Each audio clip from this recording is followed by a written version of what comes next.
Welcome to Stuff You Missed in History Class, a production of iHeartRadio.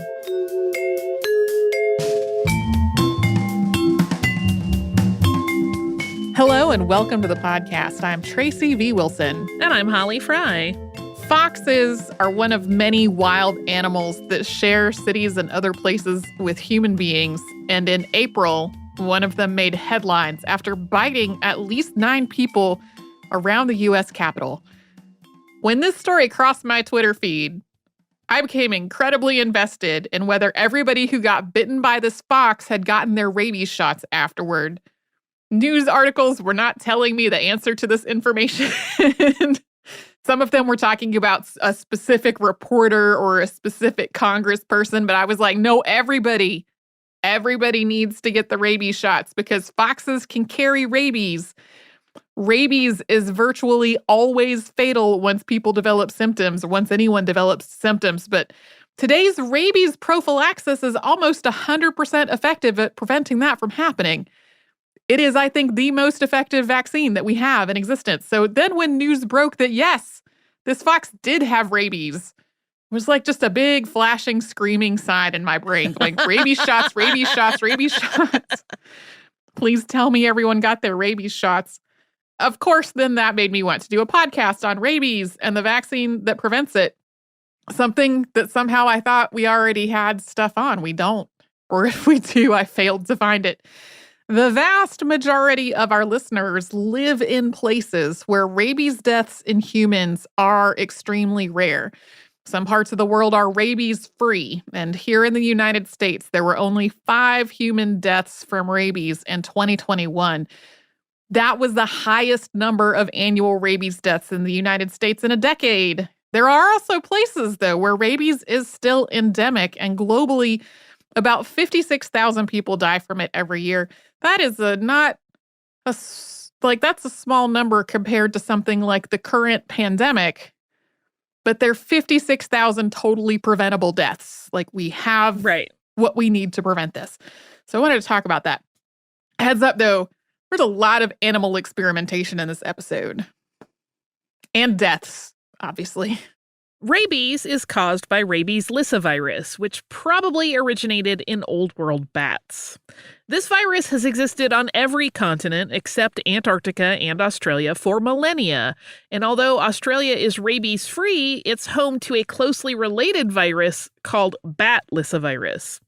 But in spite of the virus's connection to bats, humanity's connection to rabies has mainly been through dogs. That connection shows up in the first written reference we have of rabies. That's in the Eshnunna Code from roughly 2000 BCE. Eshnunna was a city in what's now Iraq, and some of its laws have survived on a pair of broken tablets that were found at an archaeological site near Baghdad. Here's one of the laws, quote, "If a dog is mad and the authorities have brought the fact to the knowledge of its owner, if he does not keep it in and it bites a man and causes his death, then the owner shall pay 2/3 of a mina of silver. If it bites a slave and causes his death, he shall pay 15 shekels of silver." The first written reference to rabies in China is from the Zuo tradition, sometimes called the Zuo Commentary. This is a commentary on the Spring and Autumn Annals, which chronicles a period of Chinese history stretching from 722 to 481 BC. One passage in the Zuo tradition describes people of the capital city of Sung chasing a rabid dog. The dog ran into the home of a minister named Hua Chen, and the people chased after it. Hua Chen was afraid and fled the city. In about the 4th century BCE, Aristotle wrote this in his History of Animals, quote, "Dogs suffer from 3 diseases, rabies, quinsy, and sore feet. Rabies drives the animal mad, and any animal whatever, excepting man, will take the disease if bitten by a dog so afflicted. The disease is fatal to the dog itself and to any animal it may bite, man excepted." So this translation makes it sound like Aristotle was saying that humans don't get rabies, but it's also been interpreted as meaning that people don't always develop rabies when bitten by a rabid dog, and that is true, or that people don't always die from the disease if they contract it, which is almost never true. People have known that rabies was essentially always fatal for thousands of years, though. Roman court physician Scribonius Largus described rabies as incurable in the 1st century CE. In addition to being lethal, rabies progresses in a way that can be really terrifying. The exact symptoms can vary, but there are 2 broad categories, both of which end in coma and death. Paralytic rabies involves lethargy, weakness, and paralysis, and furious rabies involves agitation, aggression, and hyperactivity. The word rabies reflects this latter type. It comes from the Latin for to rage, which may have roots in a Sanskrit word meaning to do violence. Lyssavirus has a similar root. It comes from a Greek word meaning frenzy or madness, which was used to describe rabies as well as to describe irrational rage. Rabies shows up a lot in popular culture, and that goes back thousands of years as well, including the use of rabies or rabid dogs as a metaphor for being mad or uncontrollable. For example, in the Iliad, which was written in about the 8th century BCE, Homer describes Hector as a rabid dog. Rabies can also cause paralysis and spasms in the throat that make it impossible to swallow water. That's why it's also known as hydrophobia. In the 2nd century CE, Roman philosopher Celsus used the word hydrophobia in his description of the disease.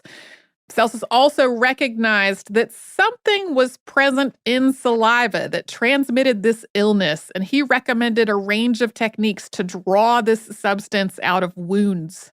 Like the connection between rabies and aggressive rage, the connection between rabies and hydrophobia made its way into literature centuries ago. For example, in about the year 500, Caelius Aurelianus suggested that Homer's description of Tantalus in the Odyssey might have been inspired by rabies, since Tantalus is tormented by water that he cannot drink. It's also possible that rabies influenced ancient Greek depictions of Cerberus, the multi-headed dog that guarded the underworld, and that those depictions of a mad beast with poison frothing from its jaws circled back to influence people's perceptions of rabies. So through these and other written references, we know that rabies had spread from wherever it originated all through India, China, the Middle East, Greece, Rome, and Egypt by about 1,500 years ago. But we don't really know how widespread the disease was in any of these places or how many deaths it caused among humans and other animals. That starts to change in the medieval period when people started documenting large outbreaks of the disease within specific animals.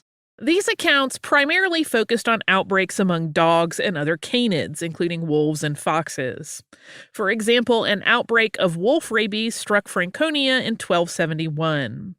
A massive outbreak among red foxes spread over parts of Europe between 1571 and 1581, leading people to try to stop the disease by culling them.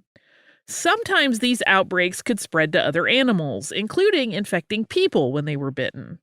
At this point, we haven't mentioned rabies in the Americas. And that's because while rabies existed in the Americas through all this, rabid dogs probably did not. Based on genetic studies of the virus itself, before European colonization, rabies in the Americas primarily infected bats and skunks.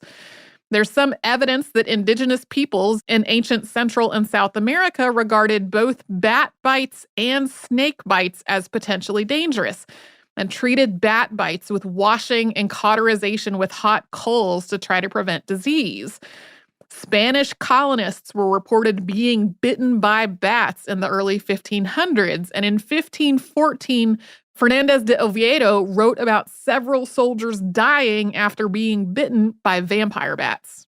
Dog rabies is one of many diseases that Europeans introduced to the Americas, and after that introduction, it spread to other animals and became far more likely to infect people.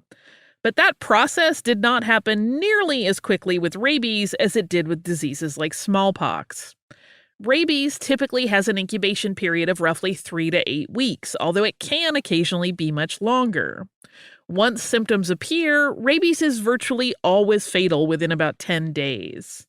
When Europeans first started sailing to the Americas, the voyage often took more than 2 months. So any dogs or other animals that had been infected before setting sail usually developed symptoms and died or were killed while still at sea.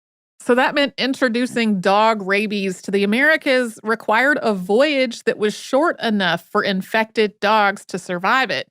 Also required a large enough population of dogs and other mammals within a colony for the disease to keep circulating once it had been introduced. The first recorded outbreak of dog rabies in the Americas was reported in Mexico City in 1709. And by the end of the 18th century, dog rabies was widespread in most of the places in the Americas that Europeans had colonized. This in turn spread the disease to the continent's native animals, with some of those exposures leading to new strains of the virus that were adapted to specific species. We'll talk about how a vaccine was developed to prevent rabies after a sponsor break.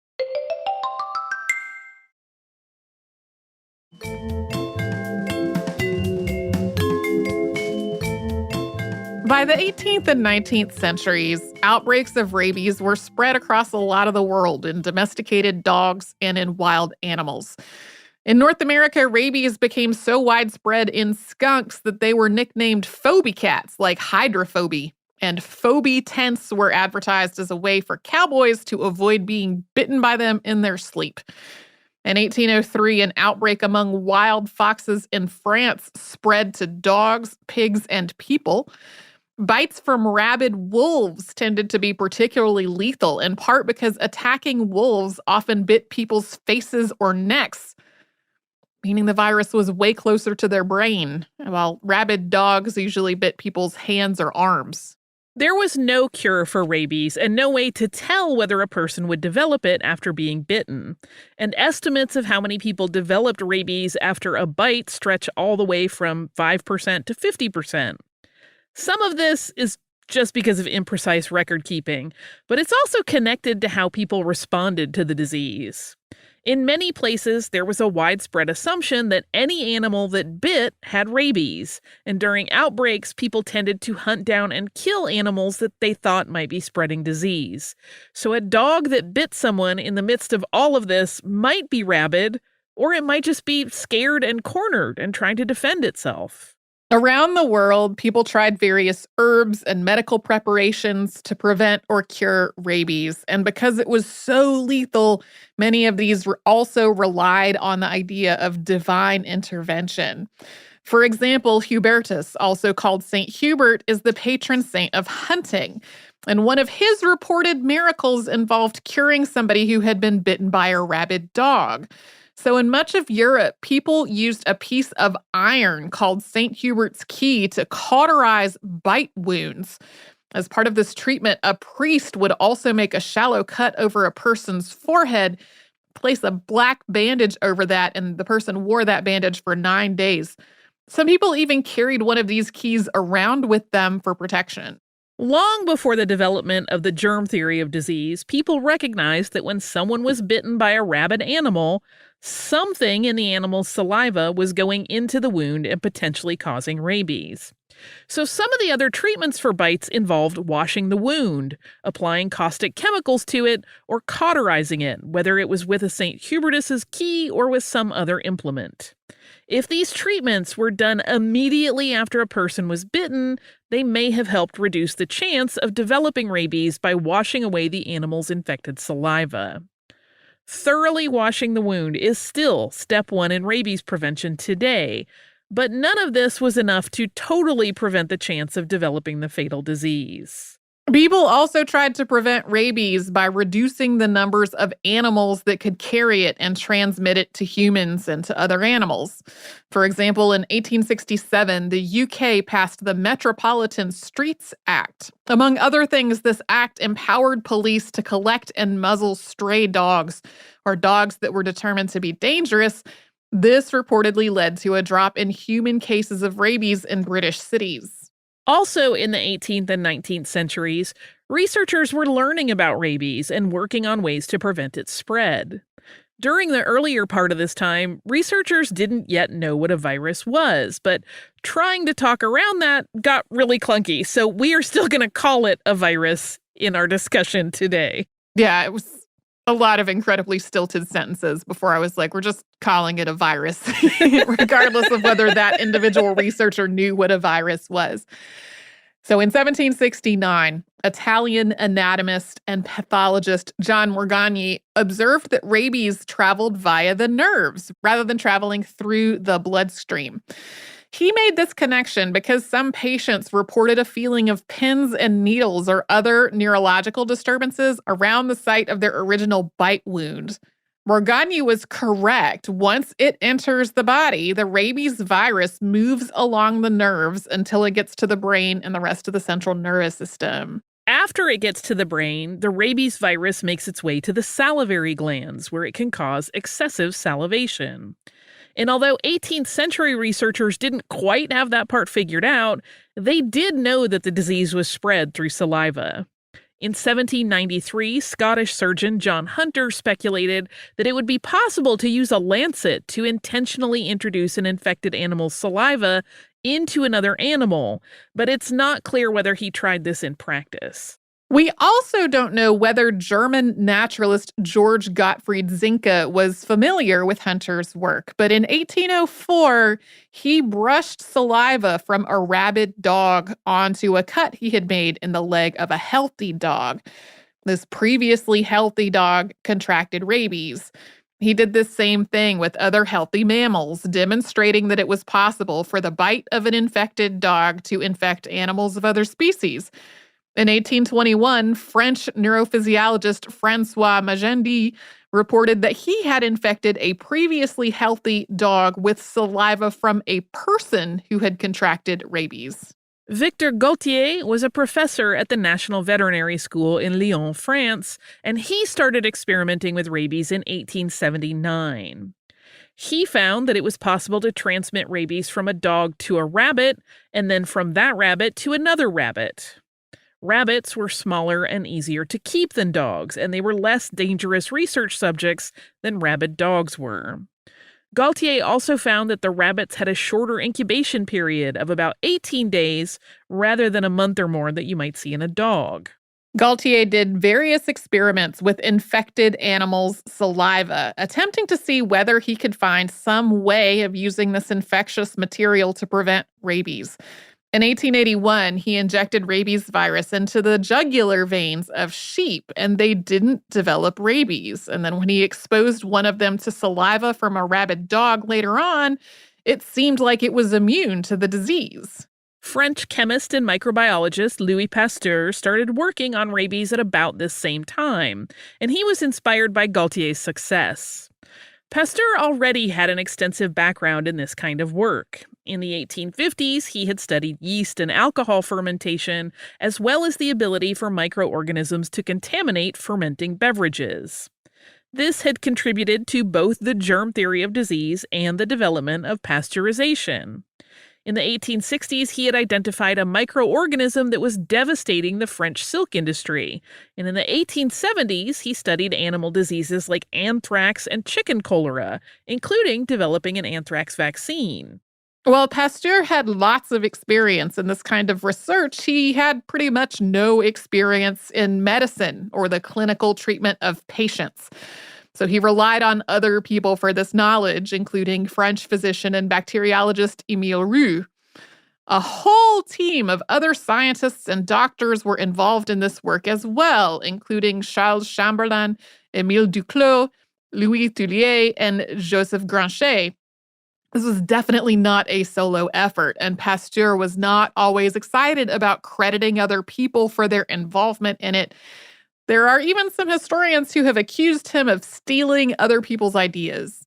Much of Pasteur's previous work had involved culturing bacteria and working from those cultures, and he started out trying to do the same thing with rabies. Since rabies is caused by a virus rather than a bacterium, Pasteur's efforts to replicate his earlier process failed. He started working directly with the saliva of infected animals and then moved on to working with central nervous system matter. He found that if he exposed a healthy rabbit to rabies, it developed rabies. Then, if he used that rabbit's central nervous system matter to expose another rabbit, that second rabbit also developed rabies. And the second rabbit's infection seemed to be more virulent than the first. If he did this a third time, the third rabbit's infection was also more virulent than the second's had been. He continued this serial passage of the virus from rabbit to rabbit until he had a strain of it that he described as fixed. It was consistent in how virulent it was, and it had an incubation period that was set at 6 or 7 days. From there, Pasteur air-dried the spinal cords of rabbits that had died of that highly virulent fixed strain. The longer they dried, the weaker the virus became. That's a process called attenuation. When he exposed other animals to a small amount of this attenuated virus, they seemed to develop a resistance to rabies rather than becoming ill. From there, Pasteur started to wonder whether it was possible to make an animal more resistant to rabies after it had already been bitten, preventing it from developing the disease. Having successfully tested out this idea in dogs, he tried it on 2 people, but he didn't publish on either of these attempts, so they were not known about until much later. One of these was a man who had been bitten by a dog, and while this man survived, it's also likely that he had not actually been exposed to rabies. The other was an 11-year-old girl who had been bitten in the face by a puppy, and she had already started developing rabies symptoms. She died the day after she was given the treatment. On July 4th, 1885, 9-year-old Joseph Meister was repeatedly bitten by a dog in Alsace. The dog was believed to be rabid, and 2 days later, the child was brought to Pasteur for help. Emile Roux had been heavily involved in Pasteur's research up to this point, and he refused to be involved in the boy's treatment because of ethical concerns. Pasteur expressed some reluctance as well, but Joseph Granchet and Alfred Vulpien of the Académie de Médecins encouraged him to try, with Granchet administering the treatment since Pasteur was not a doctor. Joseph was given a series of inoculations over the span of 10 days, starting with a very weak preparation and working up through ones that were less and less attenuated. 3 months later, he had no sign of rabies. Another attempt was started with another patient shortly after Joseph Meister was declared to be in the clear. That was Jean-Baptiste Jupille, a 14-year-old shepherd who had been mauled while saving a group of younger boys from a dog. Pasteur reported his results to the French Academy of Science on October 26, 1885, while Jupille's treatment was still ongoing. Told about his success with Joseph Meister and the fact that he had successfully inoculated 50 dogs against rabies before trying this process on a human. We're going to talk more about what happened with all of this after we pause for a quick sponsor break.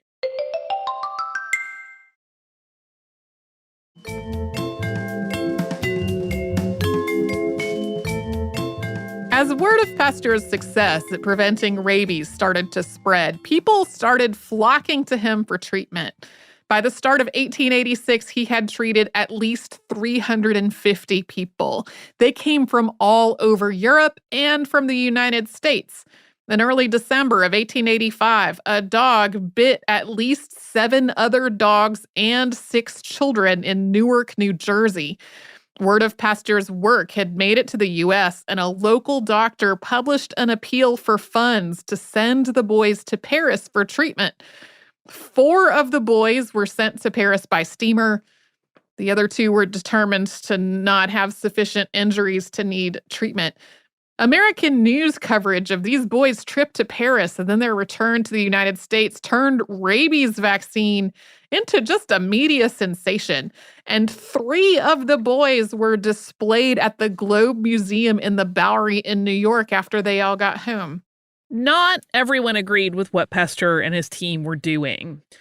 Anti-vivisectionists objected to the use of animals in this research, and as we've said, not everyone who is bitten by a rabid animal contracts rabies, and not every animal who bites someone is rabid. Since there was still not a test for rabies, determining whether an animal had it usually involved just waiting to see if it died. But that wasn't really possible if it had already been killed or if it just couldn't be found. You could also expose a healthy animal to the brain or saliva of an animal who had bitten someone, but by the time the healthy animal showed any symptoms, it was just likely to be too late for the human patient. So critics made the point that Pasteur was potentially exposing people to rabies for no reason, and that his inoculation might cause somebody who had been bitten by a non-rabid dog to then develop rabies because of their treatment. Critics also noted that some of Pasteur's patients did die. By November of 1886, 1,700 patients had received rabies injections and 10 of them had died. The uncertainty combined with the deaths to spark a huge amount of debate within the medical community about whether what Pasteur was doing was ethical or even medically necessary. The Académie de Médecins held a meeting on the subject on January 11th, 1887. Although Pasteur's critics were vocal, his supporters, led by Dr. Joseph Granchet, successfully defended his work. The Institut Pasteur was established on June 4th, 1887, and it opened on November 14th of that year. It focused on disease research and on providing rabies vaccine. By 1898, more than 20,000 people had been treated at the Pasteur Institute after a possible rabies exposure, and only 96 of them had died, or less than 0.5% of patients. To be clear, there was a lot about this early version of the vaccine that was inherently unsafe. It was basically made from animal brain or spinal cord tissue. There could for sure be complications. But this was still a dramatic improvement over an untreatable fatal disease. Discoveries about the rabies virus continued after this point. In 1903, Italian pathologist Aldecchi Negri discovered round and oval regions in the brains of animals that had died of rabies, which he called Negri bodies. At the time, he thought they were some kind of parasite, but they actually arise as part of the reproductive cycle of the virus. This paved the way for the first rabies tests. While there are newer methods for detecting rabies in brain matter today, Negri bodies are still sometimes used when those methods are not available. The most reliable tests do still involve examining an animal's brain, which is why living animals have to be euthanized to be tested for rabies. Refinements in the vaccine were also in the works. Pasteur's methods didn't always produce a consistently potent vaccine, and if it was too potent, it could cause somebody to contract rabies. In the early 20th century, researchers started using phenol to kill the virus rather than attenuating it through air drying. Viruses were cultured in tissues in 1936, which led to tissue-cultured vaccines, rather than using brain matter to make them. Today's rabies vaccines are mostly cultured in human cells or in chick embryos or some other cellular matter. Although some of Pasteur's colleagues speculated about whether it would be possible to mass vaccinate dogs or other animals and lower the spread of rabies to people, serious efforts to do that didn't start until decades later. But efforts like that have led to the successful eradication of rabies in some parts of the world. There are too many rabies-free countries today for us to try to name them all, but they include many islands, including many Caribbean islands, the Canary Islands, the Falkland Islands, the Galapagos Islands, the UK, Iceland, Japan, and New Zealand. Several nations in continental Europe are also considered rabies-free, including much of Western Europe. We should note, though, that rabies-free often means rabies-free in terrestrial animals. There can still be rabies or other lyssaviruses in bats specifically. So even if you are somewhere that is considered rabies-free, being bitten by a bat still warrants medical attention. Just in general, don't touch bats with your bare hands. You don't need to be afraid of bats. They're generally pretty shy and they're not going to mess with you if you don't mess with them. But don't go grab one with your hand. Which is so hard because they're so cute. Not for me, because I see one, if I see a bat somewhere that I don't expect to see a bat, I'm like, that bat is definitely a problem. I am not going anywhere near it. I will tell a bat story in our behind the scenes. Okay. As we said at the top of the show, rabies is still endemic in some parts of the world, including parts of Asia and Africa. About 40% of human rabies deaths occur each year in India, with the vast majority of those exposures coming from dogs. And some serious outbreaks among wild animals started long after the rabies vaccine was developed. For example, rabies was identified in North American raccoons in 1936, and there is an ongoing epidemic of rabies among raccoons all along the East Coast. There are efforts to get these and other outbreaks in wild animals under control using things like oral rabies vaccine baits. Yeah, there are also mass vaccination campaigns, a lot of work on this. A lot of the deaths that occur around the world happen in children who just wanted to pet a dog and got bitten. So it is very sad. It's also possible for one animal to spark a huge exposure scenario, even in places where rabies is relatively well controlled. For example, on October 5th, 1994, a family bought a kitten from a pet store in New Hampshire, and then about 3 weeks later, this kitten developed seizures and died. After its death, it was determined to have had rabies. This kitten had been examined by a veterinarian and had a certificate of health before it was sold, but the pet store didn't have clear records of when animals had arrived there or been sold. So in the end, 665 people received post-exposure prophylaxis, or PEP, for rabies. These were people who had come into contact with that kitten, or who had bought other animals that had probably had contact with the kitten at the store, or people who had contact with those animals, people who worked at the store, people who visited the store and handled the animals, really just on and on. The probable initial source for this whole thing was a raccoon that may have come into contact with 3 feral kittens that were then captured and sold at the store. As a side note, you may have heard that rabies prophylaxis is a horrifying series of incredibly painful shots directly into the stomach with a gigantic and terrifying needle. It is not. Older versions of rabies PEP did involve a long series of 14 to 21 shots, usually given in the abdomen. But that's just because the abdomen offered a lot more surface area to work with, not because the injections went into the stomach through a huge needle. Still, to be clear, that is a lot of shots into a tender area, and the vaccine that was in use at the time could have a range of unpleasant side effects. Yeah, I would not want to get 14 to 21 shots all around my abdominal tissue. No, thank you. It was not a gigantically long needle going into people's actual stomachs. It's also not what is in use today. The current recommendation is that a person gets 1 dose of human rabies immune globulin and 1 dose of rabies vaccine shortly after the bite. The immune globulin is typically injected near the bite location, and then the vaccine typically goes into the deltoid region of the arm, where lots of other vaccines go. Then the person gets 3 more doses of vaccine that are spread out in the days that follow, again, as injections into the shoulder area. Also using a vaccine that is cultured in tissues and a lot safer than what was being used in the past. This process can be a little bit different for children, or if a person is immunocompromised, or if a person has been previously vaccinated for rabies. That's something that's typically only done based on a person's risk for being exposed to rabies.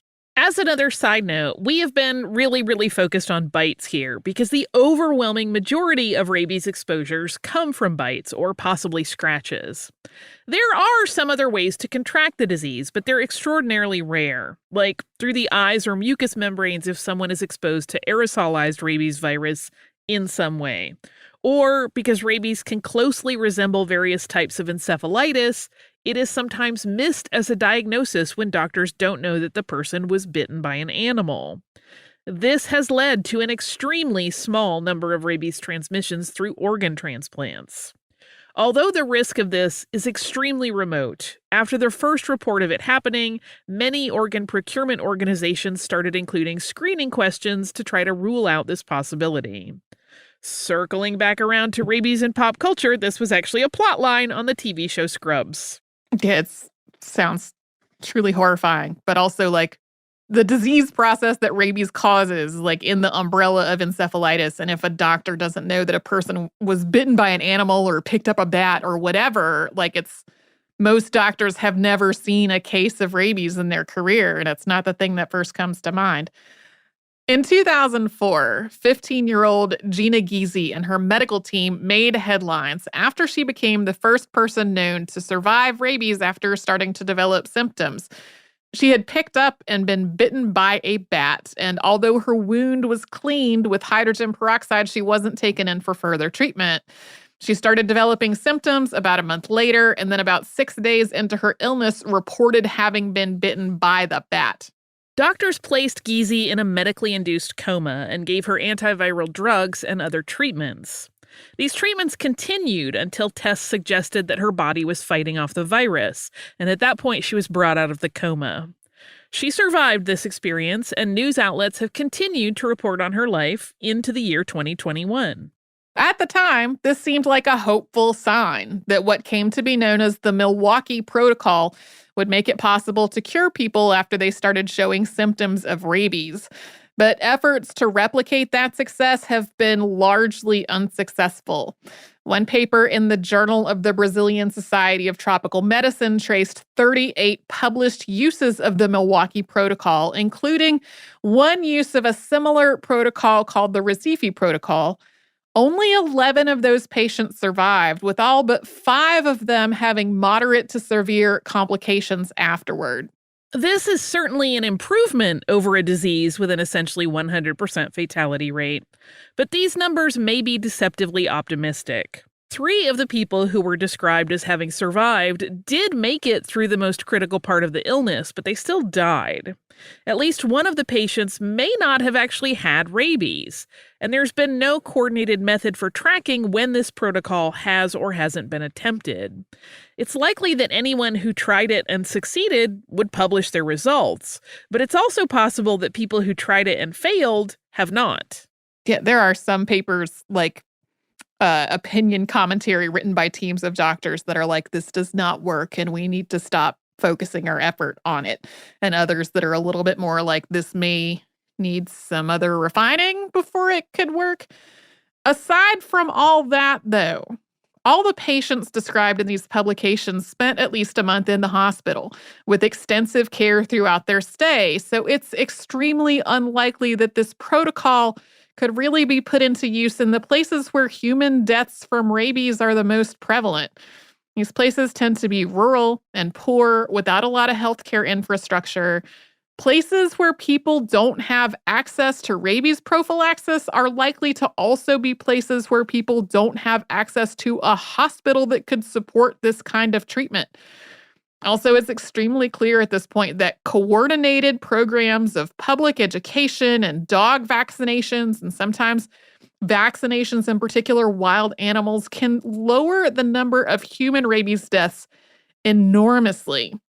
And places that don't have the resources to support those kinds of programs and initiatives are really likely not to have the resources to support hundreds or thousands of people with long-term hospital stays and medically induced comas. It's like, even if this worked, it would really be working for the wealthiest countries in the world and not the places where treatment is most needed. So all of that said, the global cost of rabies is roughly $8.6 billion per year, and more than 15 million people per year receive rabies PEP. This protocol can be really expensive. In the United States, it can cost between $1,200 and $6,500. Yeah, that's like one estimate that I saw. I saw some that were even higher than that. September 28th of every year is World Rabies Day. That's also the anniversary of the death of Louis Pasteur. Well, that's a basic history of rabies. Rabies. My hope is that in the future, we'll at least get to the point where the places in the world that have lots of free roaming dogs also have those dogs vaccinated, because that's really where, like, so much feeding back into the greater environment and so much feeding into humans' cases of rabies, like, it's all interconnected with the dogs.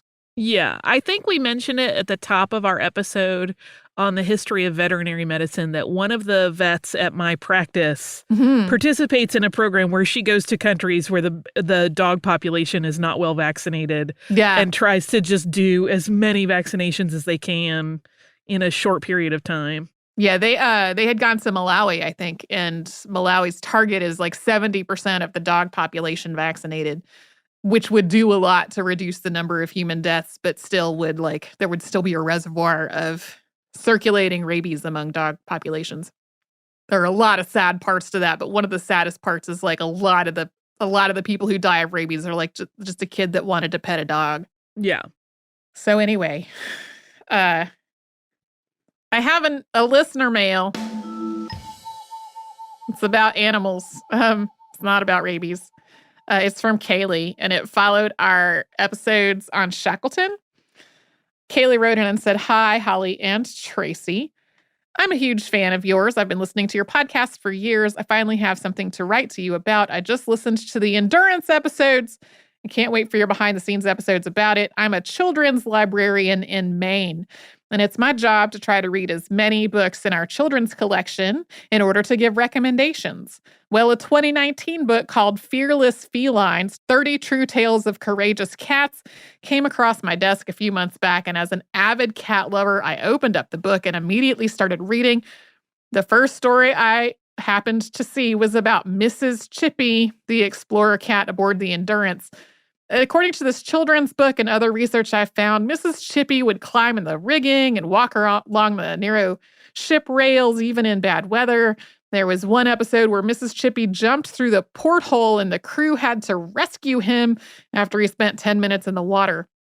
When I read the part about the ship getting stuck and Shackleton making tough decisions, and this meant no more Mrs. Chippy, I absolutely lost it and hid in a library basement, bawling my eyes out. As a highly sensitive person, sometimes I wonder if I can make it as a children's librarian from all the books I've read that have caused tears. Fast forward to more recent weeks, and I was driving to work and listening to NPR, and the story of the Endurance wreckage being discovered came on. A descendant of Shackleton was talking about how their great-grandfather was a hero and brave, and all I could do was yell, "But he killed Mrs. Chippy," at the radio. Listening to your episodes about Shackleton and the Endurance gave me another perspective, though. Shackleton clearly cared about his crew, from their health to the morale. Their situation was dire, and I'm glad Mrs. Chippy, along with the puppies and dogs, didn't starve to death. You probably found this in your research, but McNish, the carpenter on the Endurance, held a grudge against Shackleton after the whole Mrs. Chippy ordeal. McNish died penniless and was buried in an unmarked grave in 1930. The New Zealand Antarctic Society gave him a headstone in 1959, and then in 2004, a life-size bronze statue of Mrs. Chippy was built on his grave. Visiting his grave and the Mrs. Chippy Memorial is now on my bucket list, and if I make it, I'll be sure to send a picture. But in the meantime, here's a picture of my cat family I rescued last summer. Best regards from a librarian considering joining PETA, Kaylee. Thank you so much for this email.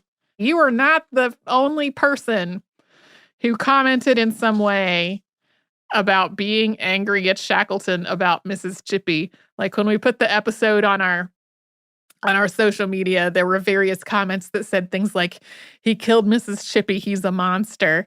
Um, and it reminded me a little bit, some years ago, we were having a conversation about potential future episode topics and suggestions on our Facebook page or somewhere. And there were a lot of people who were asking for L.M. Montgomery, who wrote Anne of Green Gables, who is definitely on my to-do list for an episode.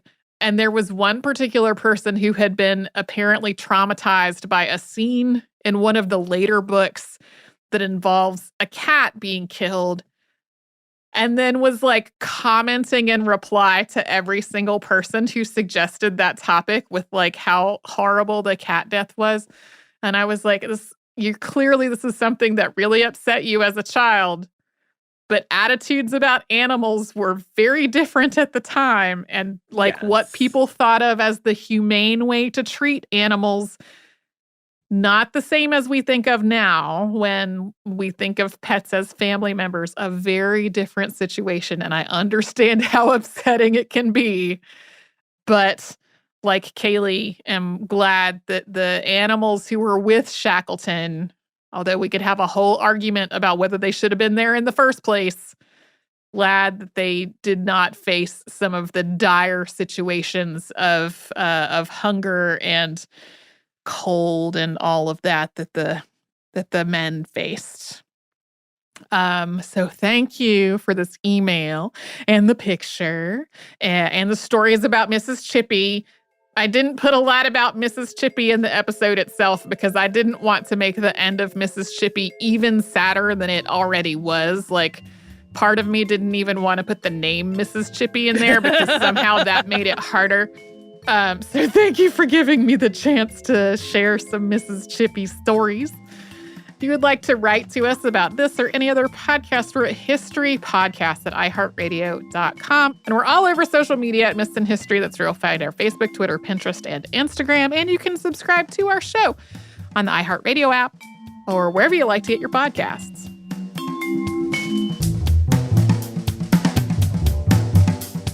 Stuff You Missed in History Class is a production of iHeartRadio. For more podcasts from iHeartRadio, visit the iHeartRadio app, Apple Podcasts, or wherever you listen to your favorite shows.